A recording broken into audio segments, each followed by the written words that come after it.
All right, Jabosai, good morning, good morning. A good tavach. Hopefully everyone had a beautiful, uplifting, and meaningful Shabbos. A great sukkos, Baruch Hashem, to be able to continue and begin a new week of Masechah Sanhedrin together. Begin by thanking all of our sponsors. To thank our Talmud Torah sponsors for the year of Tafshin Pei Hey, our annual Talmud Torah sponsor, Tilshel Mishpacha of Eretz Yisrael, for dedicating all of the shiurim and drushos for this year as a zuchos for Besoros Tavos for Am Yisrael. Our week of learning sponsors Rabbi Ari and Chana Richter, in memory of Rabbi Richter's dear grandmother Sarah Bas Shimon Zichron Levracha, who was niftaris this past week. We hope that in the merit of our Talmud Torah, the Neshama will have an aliyah, the family in Nechama, and of course, as always, we dedicate our learning in the schus of our precious hostages. May HaKadosh Baruch Hu continue to bring them home b'shalom and b'karov, and in the merit of our holy soldiers, may HaKadosh Baruch Hu allow them to be successful b'chol ma'asei yedehem. With that, let us begin. We have a lot to do today, Baruch Hashem. Okay, an incredible daf ahead of us today. Second, I'm sorry. All right, perfect. Okay, so let's begin. So today's daf is Mem Zayin 57. I believe Rabbi Richter left off about 6 lines into the wide lines. Is that correct? Ibayluhu, Kvura Mishum Bizyona. Good. So Ibayluhu, ask the Gemara. Both say some really interesting sugyas here that are quite fascinating. So Mem Vavam base 46b, about 6 lines into the wide lines. Ibayluhu, Gemara asks the kasha, Kvura Mishum Bizyonahu or Mishum Kaparahu. When we bury the dead, do we bury the dead ultimately, again, because not to bury them is considered to be a bizayon, a degradation, or a humiliation for the dead? Or is it because that burial affects kapara? So the Gemara says, when our burial affects atonement, the Gemara says, "L'maynaf kamina." What does it matter? Da'amar lo ba'ina delik baruha lahu gavra. What happens if a person says, right, Reuven's about to die, and Reuven says, you know what? Don't bury me. Don't bury me. You know what? Don't spend the money. Levi is expensive. Just don't bury me. It's all right. So is a person allowed to say, don't bury me? So the Gemara says, it depends. Say if it's about degradation and humiliation, so remember again, it's degradation and humiliation doesn't only impact the dead, it also impacts the family. It's going to be humiliating for a family to have someone unburied. If you look at Rashi, Rashi says over here,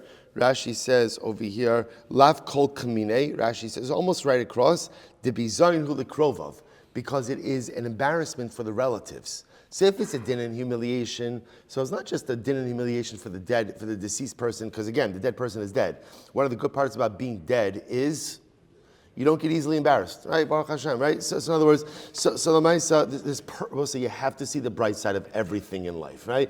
So Lamaisa, again, at least when you're dead, there's no humiliation. So it's not bizayon. So in other words, when we say degradation, who's being humiliated? It's the family, because the family is having their relative who's unburied. So if it's a din in humiliation, even if Reuven says, don't bury me, we don't listen to him. On the other hand, the Armit Mishum Kapara, but if at the end of the day, perhaps burial is about atonement. Perhaps burying the dead is part of the atonement for the dead. So then halacha l'maisa, again, I will say, if you take a look at Rashi says over here, kihechi detehevi lekapara b'hatmana zu shemaridin umashpilin oso betachtios.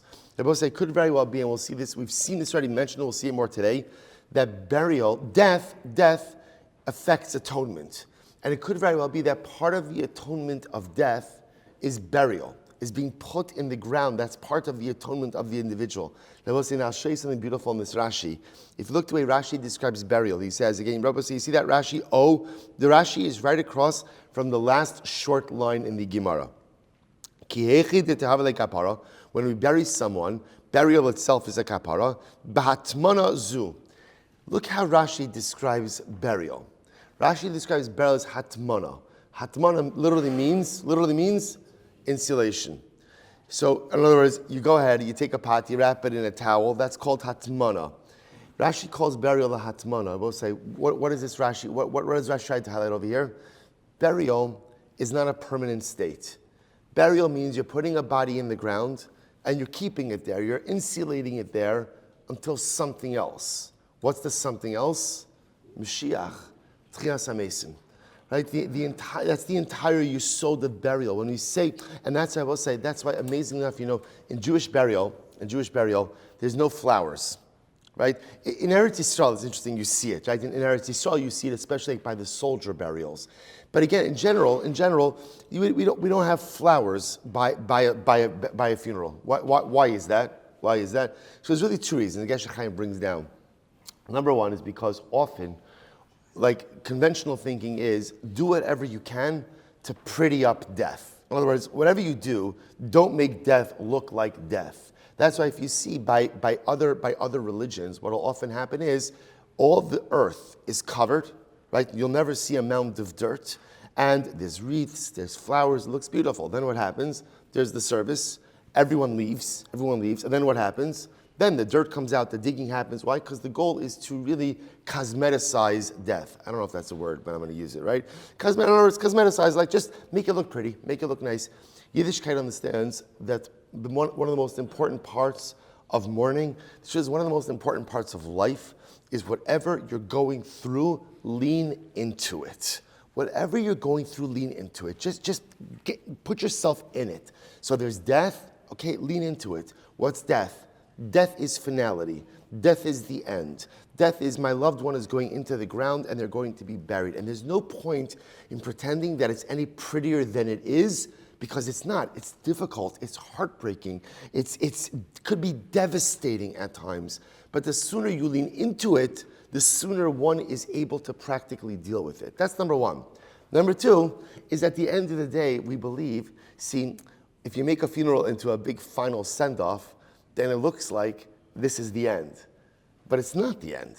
Death is not the end. And not just the end because the neshama goes to Olam Haba. We believe in Mashiach. We believe in Tchias HaMesim, resurrection of the dead. We believe that this is just another stage. Just like birth is a stage of life, death is a stage of life. But it's not the end. So I don't have to make a whole big deal out of it, because at the end of the day, it's just another stage. And I say Rashi's Lashon here is so profound. B'hatmana, we're putting the body into the ground, so to speak, to insulate it. It's a holding place. Holding for what? Till Mashiach comes and the dead come back to life. Mihira b'yameinu. So we'll say, so that's the shaila. So everyone agrees there's a din of burial. It's a din of burial. I'll say, you should just know, by the way, one of the, by the halachas of mourning, there are so many different halachas. Many of the halachas are really minhag. That's why you'll find in different communities, people really do different things. But the one thing that everyone agrees with is burial in the ground. That's the halacha. It's interesting, by the way. I remember when I came to Baltimore, I never saw this before in my life. But first, one of the early advice I did is that in some of the cemeteries here, they utilize vaults. Now, sometimes it's because of the water table or different things like that. Never saw it before in my life. So again, a lot of interesting halachic shaylas with it also. But again, fascinating. But I'm saying, but even then, it's in the ground. Okay. So in any event, the Gemara says as follows. So that's the shayla. So why do we bury? Do we bury because of bizayon? If you don't bury, it's going to be a degradation for the family. Or do we bury because burial is kapara? It's atonement for the dead. So what's nafkamina? Reuven's on his deathbed. He gathers his family. He says, Chevra, do me a favor. I'd rather you go on a Pesach program. Don't spend the money on burial. Right? Don't spend the money on burial. Take the money. It was a joke. It's a tough crowd here today. All right, fine, good. Good. Take the money, use it for a Pesach program, and make a l'chaim for me, a little shlivovitz for me on Pesach, right? And that's, I don't want to be buried. So Moshe said, can you do that? So it depends. If burial is about kapara, okay, so we can say, I don't want the kapara. If burial is about humiliation and degradation, then Lamaisa, again, even though Reuven doesn't want it, Reuven doesn't have a right to bring degradation and humiliation upon his family, which I will say, by the way, is also another tremendous yisod. In life, you could do whatever you want, but you can't do whatever you want when what you want to do has implications upon other people.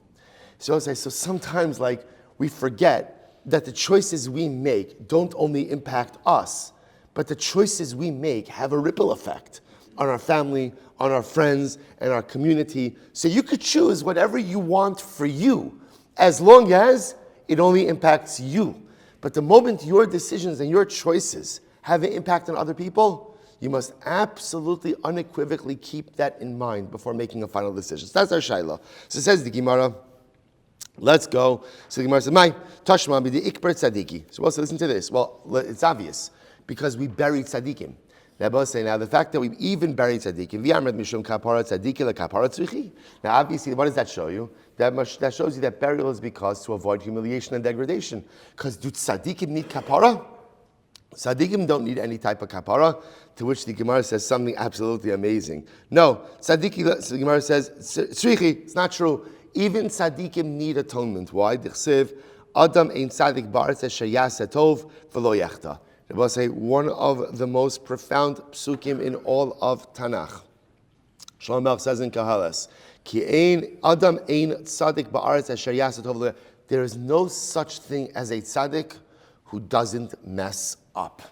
Even the greatest of tzaddikim makes mistakes. Even of the greatest of tzaddikim, when he dies, is in requirement of kapara. Incredible.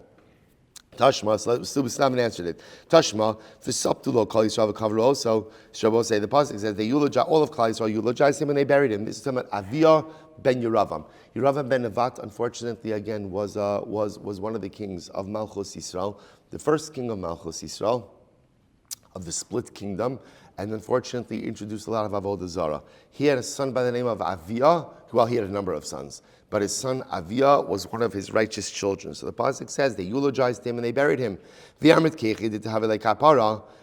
nami likbaru. But if you tell me that ultimately that burial is for kapara, so why is only Aviyah buried? Why aren't all the other sons buried as well? So the Gemara says, "Hi, did tzadiku tehavile kapara?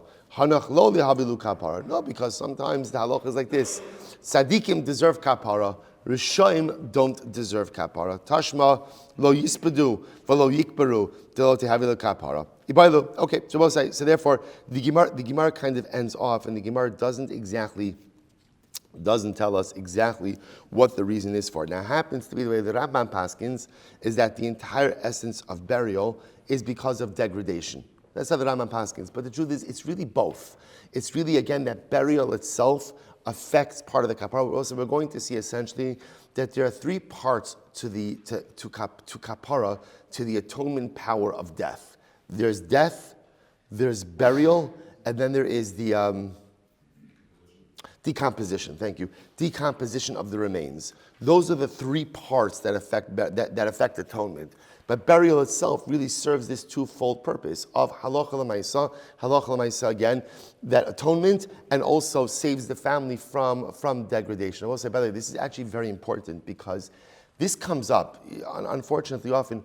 What happens if a family member leaves instructions to be cremated? To be cremated, right? Or even not as strong as that. Let's say they leave instructions for above ground burial. Now, in general, there is a mitzvah to be mekayim divrei hameis. There is a mitzvah to uphold the last will and testament of someone who dies, but not when that runs contrary to halacha. So therefore, again, even if someone requests to be cremated or above ground burial, if a family member has the ability to do what is right, it is an absolute service to the deceased to give them a proper burial for the reasons we just saw before. Number one, the degradation to the family, and number two, the incredible kapara that burial affects for the neshama. All right, we'll say along the same lines. Ibailahu, hespeda yakra dechai have or yakra deshchivi. I will say this is an incredible Gemara. Eulogies. Why do we deliver eulogies? Sammy Esterson knows. I open every single levaya with this. This is my, right? But I still think it's mamish is necessary. So the Gemara asks the following question. Not that Sammy follows me. It sounds weird. Not that he follows me to all levayas, right? We just happen to be a lot of the same levayas, right? Anyway, so the Gemara asks as follows. The Gemara says, "Ibailahu hespeda, a eulogy. Why do we deliver eulogies? Yakra dechayehavi." Is it in honor to the living? In other words, we'll say, do we say that what a eulogy does is essentially a eulogy gives cover to the family. Gives cover to the family that people are speaking about their loved one. Right? Good. Or, yakra deshavri. Or no, it's not about cover to the family. It's about cover to the deceased. Covered to the deceased, right? The neshama is there by the levaya, and therefore the neshama hears all the incredible things that are being said about it. So the Gemara says, okay, l'may nafkamina, right? Who cares? What does it really matter? Da'amar lo tispedu Allahu gavra. So listen to this. Let's say Reuven's on his deathbed, and Reuven says, I do not want any eulogies. You see this sometimes. People say, I don't want any eulogies at my levaya. So or for them I will say, they used to have professional wailers, not W-H-A-L-E-R, right? In other words, like W-A-I-L-E-R, right? In other words, that makes people like professional criers, eulogize, like you would get these guys. I always wonder, like, what an interesting service to provide, right? But Lamaisa, the truth is, it's no different than bringing a band to the wedding. You always need a chevra who helps to set the mood. So these people would come, they would cry, they would eulogize, they would this. So what would happen? So can you force children to pay for the wailers, the criers, the eulogizers? So I said, now listen to this. So it depends. What does it depend on? If eulogies are about covered for the family, so then ultimately, again, even if Reuven says, I don't want any eulogies, we don't listen to him. We can give eulogies if we want. But if on the other hand, eulogies are about covered for the deceased, so if the soon-to-be deceased individual says, I don't want any eulogies, then we should listen to him. That's the shaila. So the Gemara said, let's analyze. Tashma, Vayava Avram, Lispol the son of Livkosa. Wow, I'm supposed to say, Parshas Chai Sarah. This is such a beautiful Gemara. Avram Avinu came to Sarah to eulogize for her and to cry for her.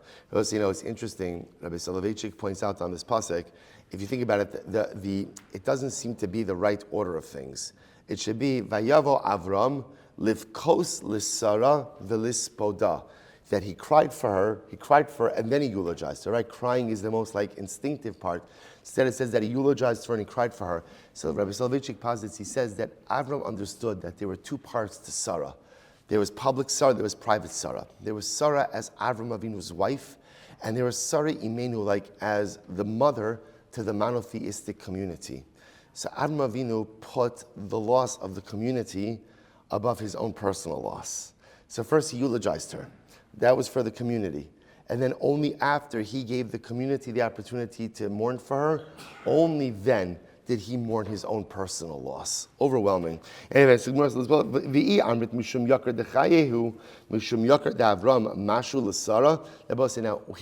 driving the Gemara, and this is very important. The Gemara understands over here that halacha l'maisa, Avram Avinu was not with Sarah when she passed away, right? Remember again, Avram was by the Akedah. Sarah Imenu dies in Be'er Sheva, right? So Avram Avinu, right? Sarah Imenu dies, and Avram Avinu was by the Akedah. So Avram Avinu has to come to Sarah when she died. So now remember, now that means that they delayed the burial of Sarah in order for Avram to come and to eulogize. So if you say, watch this, so if you say that a eulogy is for the sake of the deceased, then I understand. Then it makes sense. It's covered for Sarah that they'll delay her burial. But if you say that a eulogy is covered for the living, so because of covered for Avram Avinu, that people should hear about his wife, that people should talk about his wife, and have covered for him, we delay the burial of Sarah? That doesn't seem to make that much sense. Mishum yakar dechayehu, mishum yakar de'Avram mashu l'Sarah. So because of the covet to Avram Avinu, we're going to delay the burial of Sarah. Maybe that doesn't make any sense. People say, listen to how beautiful this is. No. Delaying the burial to give covet to Avram was covet to Sarah. Why? Sarah gufa nechale ki hechi dimiyakir ba Avram. So it was covered to Sarah for Avram to have covered. In other words, even if you want to say that eulogies are not for the dead, but eulogies are for the living, the greatest covet one could have given to Sarah Imenu was to give covet to her husband. The greatest nachas that Sarah would have would be to know that Avram Avinu was being treated beautifully with love and with care. I'll say it is such a beautiful insight into marriage that at the end of the day, there's so much about what makes a beautiful and meaningful and holy marriage. And I will say, I think it's right here, like on this Gemara, when you love and you care for someone so much that their needs are more important than your own, That's a beautiful, holy, and blissful relationship. A lot of times in marriage, I'm happy to do for the other, right? I'm happy to do for my spouse as long as my needs are met, right? It's like the prerequisite. Like in other words, as long as I'm good, I'm happy to give as much as needed. But the truth is that's not really what it's about. Really, what marriage represents a level of selflessness that really goes above and beyond normative expectations. The ability to put another human being's needs above my own in totality, and to know that as long as that other person is happy, I'm good. So for Sarah Imenu, what made Sarah Imenu happy? What was covered for Sarah? Covered for Sarah was to know that Avram was taken care of, even in death. Right? Sarah Imenu would be happy in death knowing that Avram was taken care of. Such a selflessness when it comes to marriage that literally, again, Avram, your needs are above mine. And by the way, you should just know, it was the reverse as well. I'll just tell you something amazing. I'll tell you something. Avram and Sarah are like my heroes in marriage, besides obviously my own parents, all these people. But the heroes in marriage. Remember, Avram wanted to have children more than anything. Sarah couldn't have children. Avram never once brought up the idea of taking a second wife. Right? Who did it come from? Who brought up the idea of bringing up a second wife? Who brought it up? Sarah brought it up. Avram never brought it up. It never came up. It was never a suggestion. It was never mentioned. Why? Because Avram valued Sarah over anything. If it's a choice between Sarah's feelings and children, I'm going with Sarah's feelings. If it's a choice between Sarah's happiness and my future, I'm going with Sarah's happiness. But I said, do you understand what it means to be committed to another human being? It's not about me. It's not about me.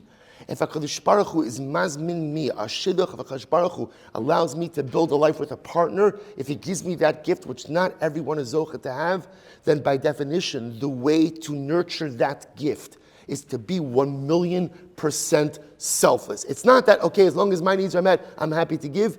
A heightened level of selflessness in everything. That was Avram and Sarah, and that's what they modeled for us. Incredible. Tashma. All right, we're not going to finish this daf. Okay. All right, it's too good. I don't know, it's not my fault. You put me, it's like Lifnei Iver. It's like Lifnei Iver over here. It's too good. All right, let's go. Tashma. V'sabtulo kol Yisrael v'kaver picks up. V'sabtulo kol Yisrael v'kaver also. So again, we're revisiting the psuki that I mentioned before by Aviyah ben Yeravam. So the Torah says they eulogized him and they buried him. And if you want to say that a eulogy is about honor to the living, Hanach b'nei Yikradinu, were the brothers or the family of Yeravam ben Nevat, were they deserving of kavod? So the Torah says Neichel tzadiki dim yakribuhu inshi. Tzadikim want covered to come to other people through them. Tashma, lo yispedul v'lo yikbaru, lo nechel tzadikim yakar b'rishai. But the pasuk says they shall not be eulogized, they shall not be buried. So the Gemara says that ultimately tzadikim don't want covet coming to Rishon. Tashma, b'shalom tamus, or b'misrafos avosech amalachim harishon mashahayu lefanecha. Ken yisrafu lecha, vaya adon yispedu lach. So we'll say this is by Tzidkiyo. So by Tzidkiyo, the Navi tells him that ultimately again you're going to die in peace. And with the pyres of the kings who came before you will be for you. In other words, he's going to have a good death. They're going to eulogize you. Now again, if a eulogy is about honor to the living, not honor to the dead, so what does it matter to Tzidkiyo that's going to eulogize him? Who cares? It's not about the dead, it's about the living. To which the Gemara says, this is what they mean to say to him. So ultimately, and Klal Yisrael will gain honor through you the same way that Klal Yisrael gained honor through your forefathers. So we'll say a really beautiful idea as well, that tzaddikim are happy when other people get honor through them. Right? Tzaddikim don't just need people, don't need their own honor. Tzaddikim are always happy when other people get covered through them. We'll say top of Mem Zayin, 47. Tashma, Nivza be'einav nimas. So this is David HaMelech in Tehillim. Nivza be'einav nimas, which literally means, again, someone who is lowly in his own eyes. Zeh Chizkiyahu melech Yehuda. This refers to Chizkiyahu, the king of Yehuda. Shegirer atzmos aviv almita shel chavalim. He dragged his father's bones. So Chizkiyahu's father was a man by the name of Achaz. So ultimately, again, he went ahead and he dragged Achaz's bones on a bed of ropes. Now, what does that mean? What does that mean? So remember, Achaz was a tremendous Rasha, introducing Avodah Zarah everywhere. Chizkiyahu was a tremendous tzaddik. One of the things that Chizkiyahu felt that he had to do when he first assumed the monarchy was absolutely, fundamentally, and totally repudiate the idolatry of his father. So the way he did that is literally he dragged his father's remains through the streets to show that this is done. This is a fundamental and complete repudiation of evil. So the Gemara says, Rabbi Richter spoke a little bit about this by Shalashul, this time he was talking about his grandmother, about this concept of sometimes, needing to slap evil in the face and just say, no, this is not what we do, this is not how we do it. The Gemara goes weiter. So the Gemara says, my time, so I'm sorry. And if we say that a eulogy is about cover to the living, my time, he did this ultimately again, so it should be kapara for his father, for Achaz, mishum kapara davua, mashuli liikar di Yisrael. And because of kapara for his father, he should deny cover to Klal Yisrael. So the says, Yisrael gufayu nechale demechli likarayu legabe. For Klal Yisrael is good also. Whereas again, this was important even for Klal Yisrael. Klal Yisrael would forego the covered in order to go ahead and have kapara for Achaz. Tashma amar lahem. So we'll say so again. Remember, we're still tethered in our fundamental question. What's our fundamental question? What is the role of a eulogy? Is eulogy there ultimately again to go ahead? Is it honor for the dead? Or is it honor for the living? So Tashma, Abba said, this is an incredible Gemara. Tashma, Amar Lahen. So Abba said, this is Rabbi Huda Nossi. When Rabbi Huda Nossi, before he died, he gave a series of instructions to his children. And he said to his kids, he said to his family, Al tispiduni ba'ayaros. Do not go ahead and, don't eulogize me in the small villages. So remember again, they were taking Rabbi Huda Hanassi. He died in Sipori, and they were burying him in Beis Sha'arim.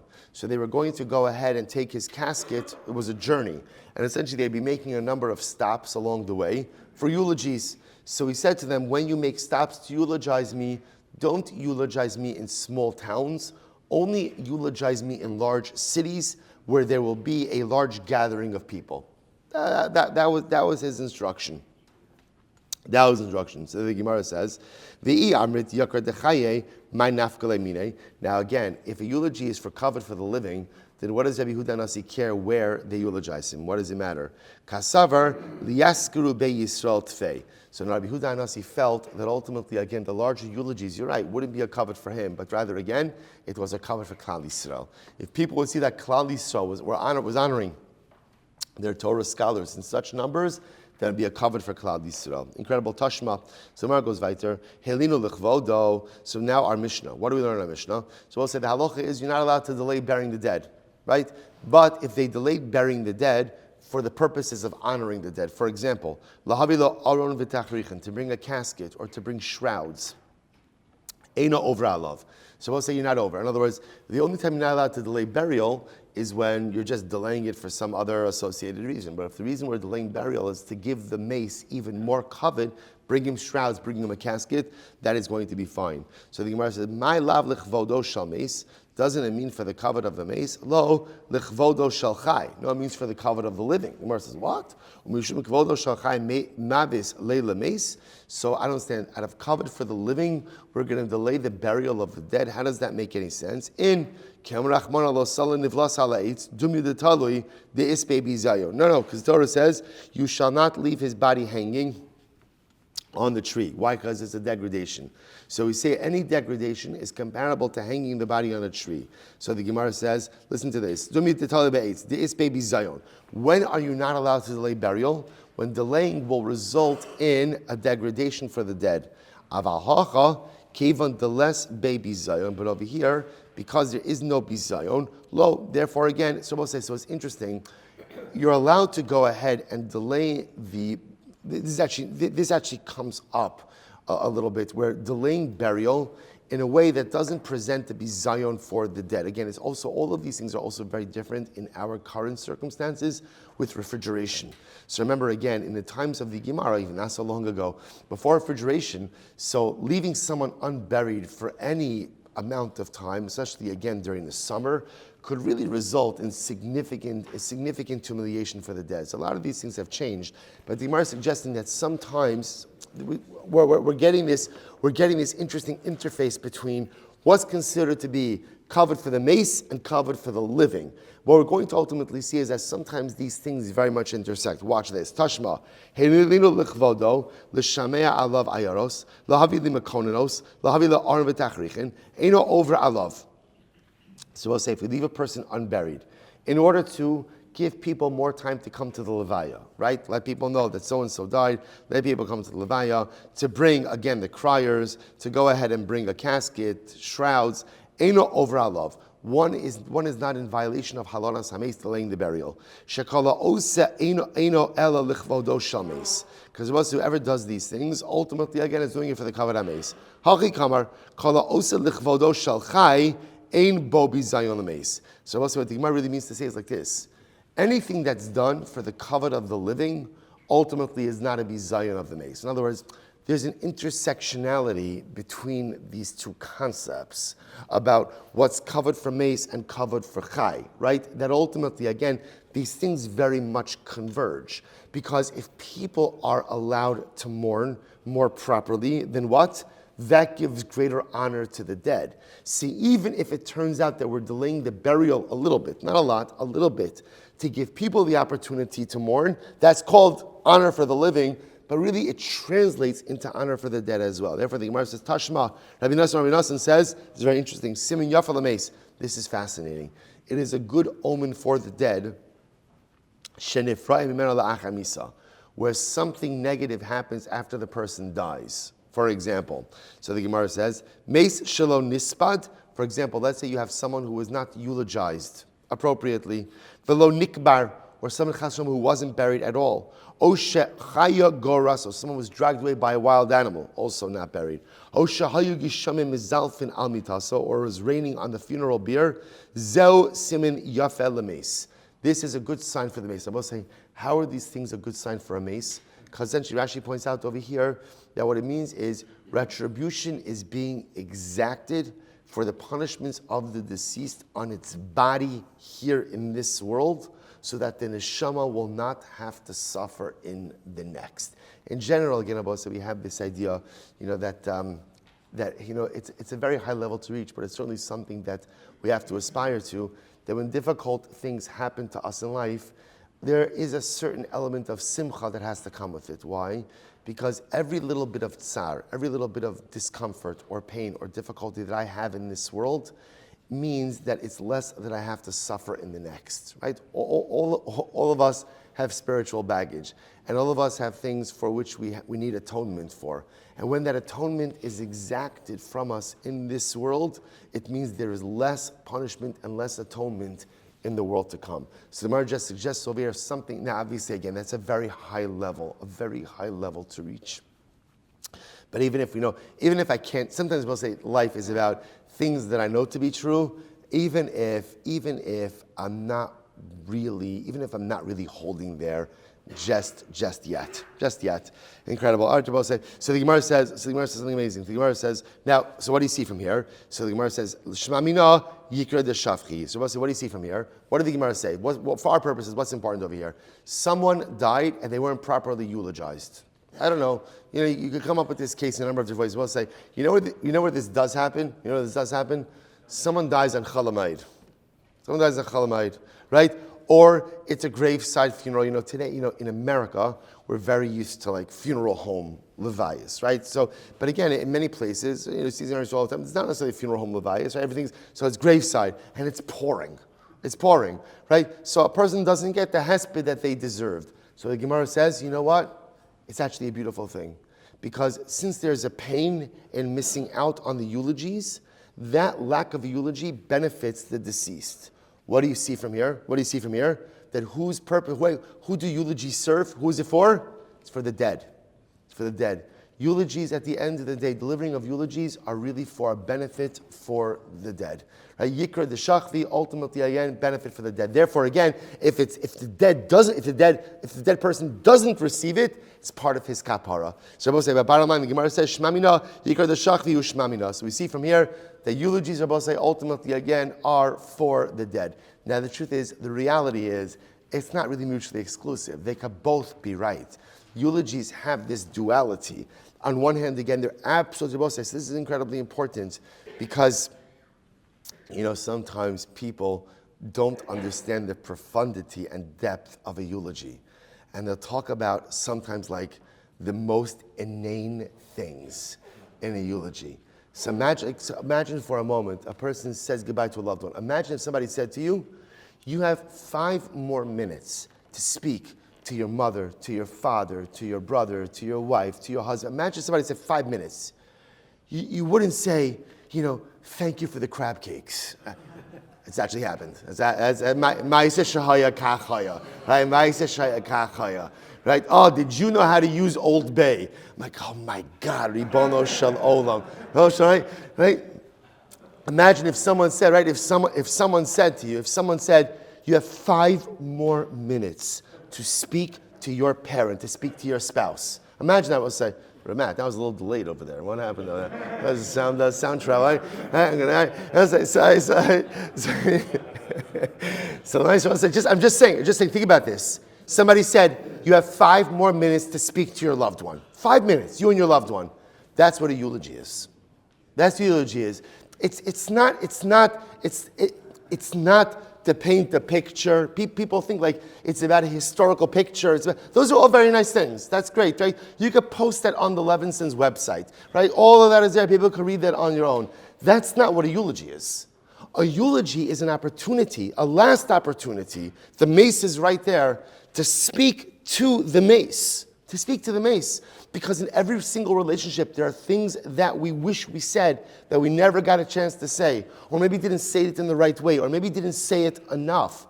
And that's the power of a eulogy. Yikra de shavchi. It's ultimately, again, it's for the dead. It's for the dead. Now, it also happens to be that it serves a benefit for the living as well. So it's not mutually exclusive, but the ikr essence of the eulogy ultimately is for the dead. All right, well, let's go back there. Lo hayu kovrin.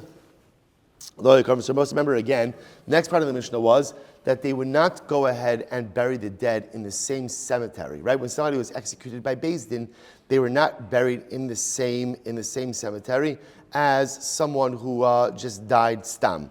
So the Gemara says, "V'chol kach lama." Why? Like it seems, I don't know, seems so severe. So why do that? L'fishen kovin rasha etzel tzaddik. Because we do not bury Risham next to Tzaddikim. This is a big thing. It's a big thing. We don't bury Risham and next to Tzaddikim. You say to yourself, well, come on, once you die, kind of like death is the great equalizer. And the answer is no, it's not. No, it's not. A tzaddik lived his life a certain way. And the truth is, he worked really hard to live his life that way. And a Rasha didn't work hard.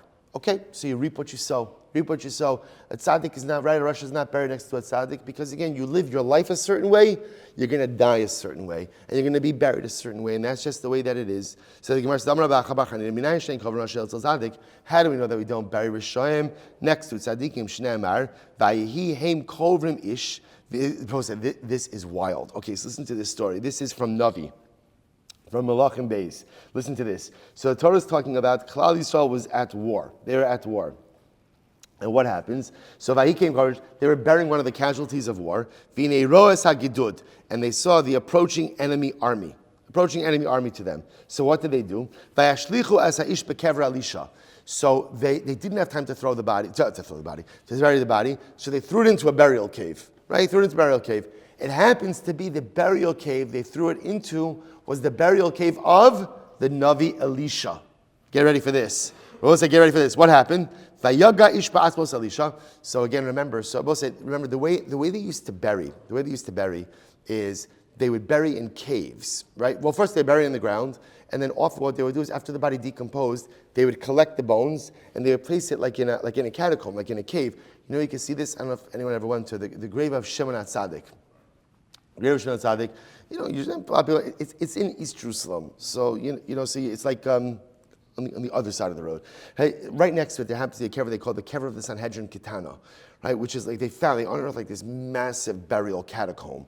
So what's interesting is over there you could see they have like shelves, and the bones are placed on shelves there. It's fascinating. So the guy's thrown into the burial cave of Elisha. Listen to this. His body comes in contact with Elisha. Vayaga ish ba'asmos Elisha, vayichi vayakam al raglav. You cannot make this up.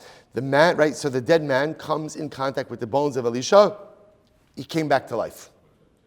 So the Gemara will say, now why did he come back? Now the Gemara says, why is he coming back to life?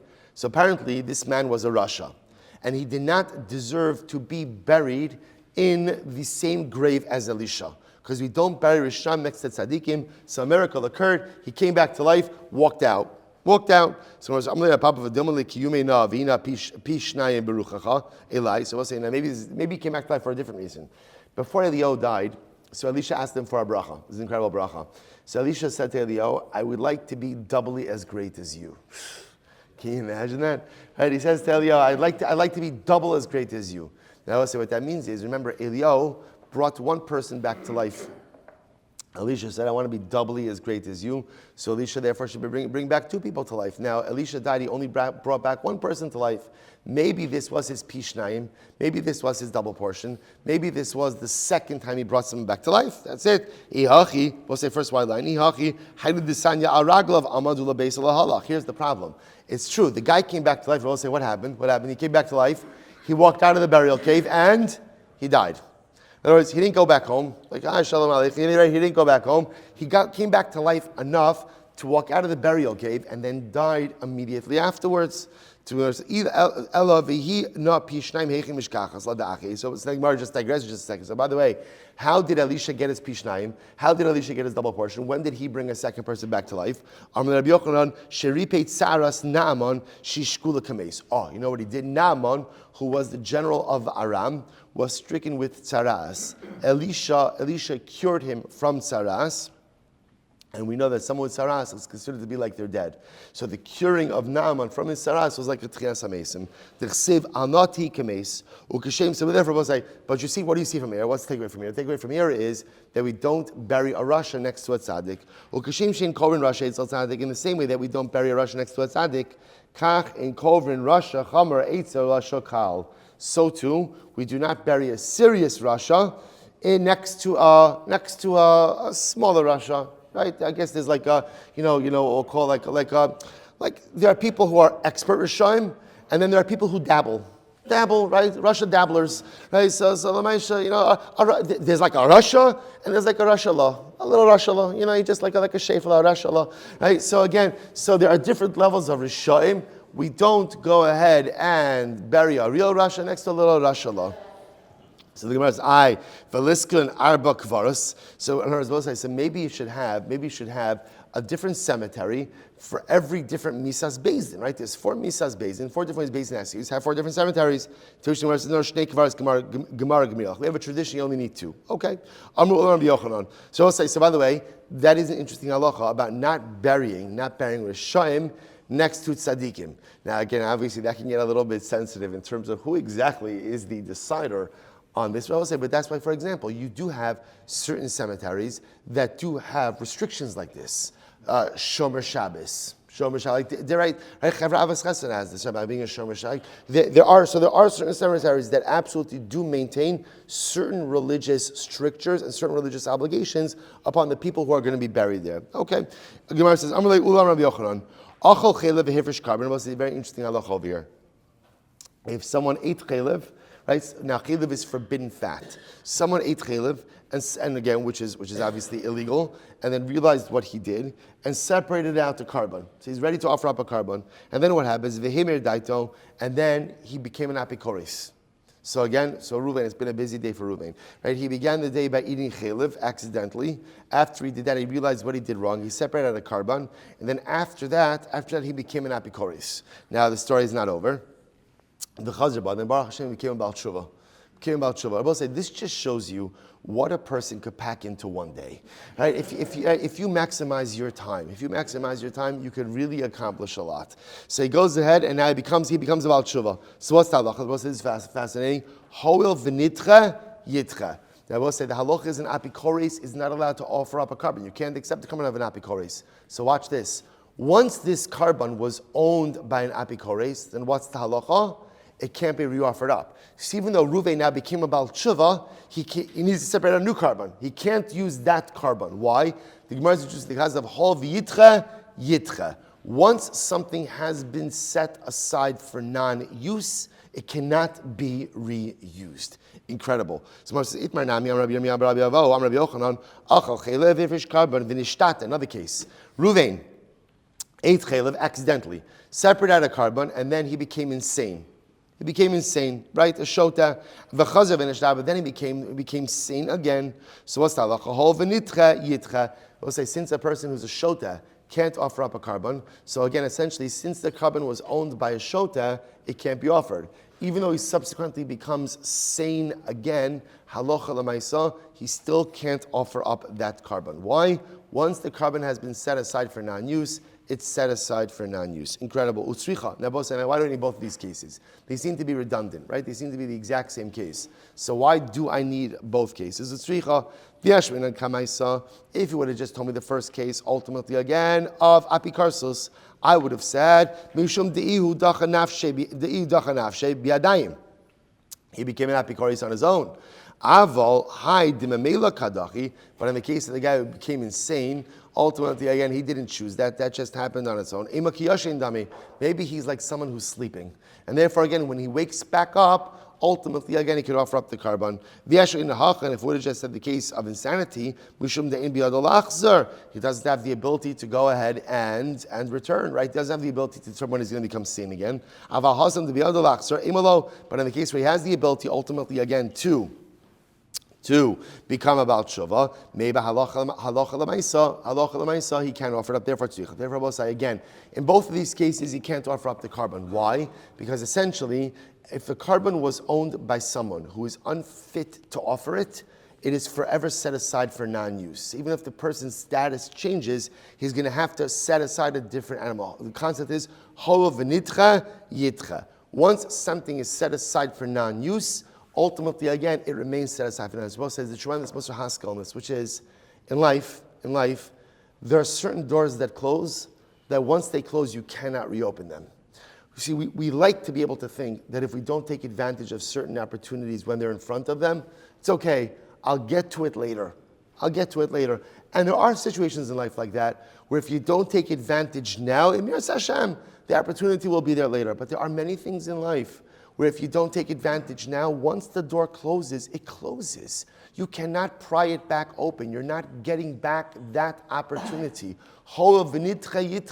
Once again, you can't do it anymore, then ultimately again, you are done. Now, the beautiful news is there's always more opportunities, right? There's always additional things afterwards, right? But lemaisa, again, sometimes once it's done, it's done. So the Gemara goes right. That's why I have to be so careful about it, to be mindful of our life opportunities, to be mindful of the doors that open in front of us, to take advantage, because we think we're going to get to it when it's a little bit less busy, a little bit quieter. It never happens. The Gemara goes right there. Rabbi Yosef, Afananami Tanina, Hayuba Kachim. So it's about Irani Dachas over here. Hayuba Kachim is Beach. So listen, it's by Irani Dachas, which is a city that is condemned because the inhabitants worshipped idolatry. So now again, let's say in the Irani Dachas itself, there were Kachim. There were sacrificial items. So halach is kachim mizbeach yamusu. Anything that was going to be offered up on the mizbeach should be killed. Kachim bedek habayis yiftu. Anything that had financial sanctity, ultimately again should be redeemed. Va'avinamba amay yamusu. Why do you have to kill them? Why do you have to slaughter the animals? Kevan de ikdil havilu kapara v'lesalku legavoa. Once the people of the Erni Dachas are killed, ultimately, again, that's their kapara. And then you can use the karbanos. Lo mishum da'arminan hol v'nitchu yitchu. Because once something is set aside for non-use, it remains set aside for non-use. Amalei Abaye, mis sarvis. The Gemara says, but never say nothing. So fine. So that's the concept of hol v'yitchu yitchu. Then the Gemara says, Amalei Abaye, mis sarvis meis misoch risho havili kapara. 1 second. Abaye says, 1 second. Do you think that death by itself atones? In other words, we're going with this theme that death atones. But Abaye says, do you think that if someone just dies as a rasha, that their death atones for them? So Gemara says, Meis misoch risha lo havi kapara. Rabbi say, if a person is a rasha and then he just dies, natural causes, the Gemara says that's not kapara. That doesn't provide atonement. The Tanya Shmaya, Yachal afilu perish avos samidachid sibor yitama. You might have thought to us that maybe, let's say a Kohen. Kohen has a father or his parents, and his parents went off the derech. His parents became apikarsim. You might have thought that a Kohen should be metame himself for these immediate relatives. Tamulomar ba'amov, ba'ose maisa amov.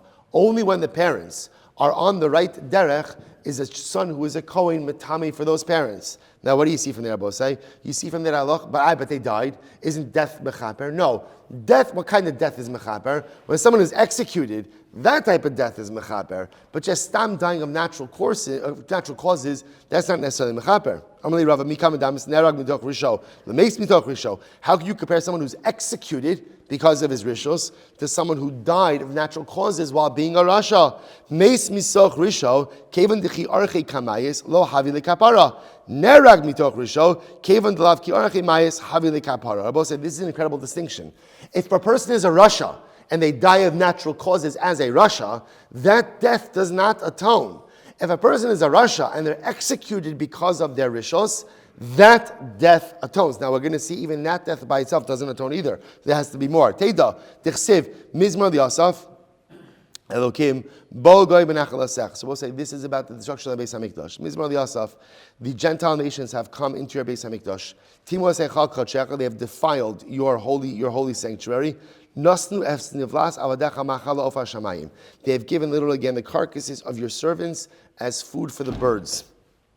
Besar chasidecha lechaisa ares, the flesh of your chasidim to the animals of the earth. My avadecha, my chasidecha. Both say, what's avadecha? What's chasidecha? So the Gemara says, lav chasidecha, chasidecha mamish. Chasidecha refers to real chasidim. Real chasidim, in other words, truly pious individuals. So the Gemara says, avadecha hani demechayve dina demeikara. Avadecha refers to these were people who were rishayim. V'chevon de'iktol, and once they were executed, kari the avadecha. Once they were executed by a Beis Din, they were called avadecha. What do you see from here? You see from here that someone executed by Beis Din ultimately becomes a tzaddik. Amrle Abaye, mikam adamis amad beis, mikam adamis haruge malchus la haruge Beis Din. Can you actually compare people who are executed by the monarchy to people who are executed by Beis Din? Haruge malchus, those executed by the malchus, Kevan dishalo bedin kamiktali, since havile kapara. So I'll say somebody executed by Beis Din, since that's an abnormal death sentence, an abnormal reality, death is mechaper. Haruge Beis Din, Haruge Malchus, that's death by a Gentile government. So those who are killed, let's say by our enemies, that ultimately, again, because that's abnormal, therefore that's mechaper. They're killed at Kiddush Hashem. On the other hand, the Gemara says, Haruge Beis Din, but those killed by Beis Din, debedin kamiktali, who are killed because of legal trespass, lo havilu kapara. Ultimately, again, that death is not a kapara. So we'll say, now the Gemara is suggesting there are three types of death. Death of natural causes, death by enemies, which is like a death al Kiddush Hashem, and death by a Beis Din. So the Gemara now wants to suggest death of natural causes and death by Beis Din does not automatically affect kapara. Does not automatically affect kapara. Death by enemies, right, essentially being killed al Kiddush Hashem, that automatically affects kapara. Teida. The Gemara says, I'll tell you why this is true. This nan, we'll say a few more minutes. This nan, lo hayu covered osav b'kivros havosav. When someone is executed by Beis Din, we don't go ahead and bury him in the kever of his fathers. But if you say that execution, death by a Beis Din, ultimately again affects kapara, then why wouldn't you bury him in the burial place of his forefathers? To which the Gemara says, no, misa ukvura ba'inan. No, really the atonement requires death, right? Death and burial. So Gemara says, when somebody was executed by Beis Din, we would not go ahead, there was no avelos. There was no avelos, this was yesterday's Mishnah, no avelos, but there was only aninos. She'ein aninos ela balev. Because aninos ultimately, again, is in the heart. So the Gemara says,